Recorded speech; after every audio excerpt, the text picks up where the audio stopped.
ভালো জিনিসটা আল্লাহ রাস্তায় দান করতে হবে, ভালোটা। আমরা অনেকে যেটা করি সবচেয়ে খারাপটা দান করি। ফর এন এক্সাম্পল, আমের বাগান আছে আপনার, তো আপনি ভাবলেন যে কিছু গরিবদেরকে দান করবেন। তো যেটা করে আমাদের দেশে সবচেয়ে পচা যেগুলো, ওইটার একটা বস্তা করে। ওইটা কেন? ওইটা দান করবে উনি।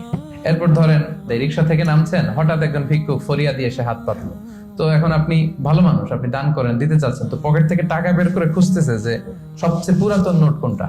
তারপরে দেখবেন যে 5 টাকার স্কচ টেপ দিয়ে লাগানো থাকে না ছেঁড়া নোটগুলো, ওইটা খুঁজে যে ওইটা দিব। তো এইটা যদি করেন, এটা আপনি ভুল করছেন, কারণ এই দানটা বেসিক্যালি আপনি আল্লাহ তাআলাকেই করছেন।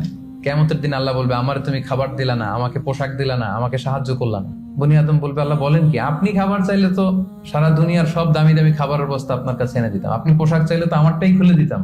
আল্লাহ বলতেন, ওই যে অসহায়, পীড়িত, দুস্থ, সুবিধা বঞ্চিত মানুষগুলোকে খাওয়ালে আমাকে খাওয়ানো হতো, তাদেরকে পড়ালে আমাকে পড়ানো হতো। তো এই যে আপনি ছিঁড়া নোটটা যে গরিবের হাতে দিলেন, আসলে ওইটা আল্লাহরে দিয়েছেন আপনি, এটা কখনোই করবেন না। আল্লাহ তাআলা বলছেন, ওয়ালা তায়াম্মামুল খাবিসা মিনহু তুনফিকুন, খারাপটা আল্লাহরে দিও না, আল্লাহর রাস্তায় ভালোটা দিবে। সবচেয়ে ভালোটা যদি আপনি আল্লাহর রাস্তায় দিতে না পারেন, তাহলে আপনি তো ইমানদারি হতে পারলেন না। তাই আমরা ভালোটা দিব খুঁজে খুঁজে। আপনি আম বাগানের মালিক, আপনি সবচেয়ে টসটসে পাকা এক বস্তা আম আপনি কালেক্ট করবেন, যে এটা আপনি দান করবেন। ধরেন যে 10 টাকার কচকচে নোট নিয়ে আপনি সবসময় ঘুরলেন এবং এটা প্ল্যান করলেন যে যখন দিব এই চকচকে 5 টাকার নোটটা দিব, কারণ আল্লাহ বলেছেন সবচেয়ে ভালোটা আমার রাস্তায় দাও। তো এই অভ্যেসটাকে আমরা একটু করতে পারবো ইনশাআল্লাহ।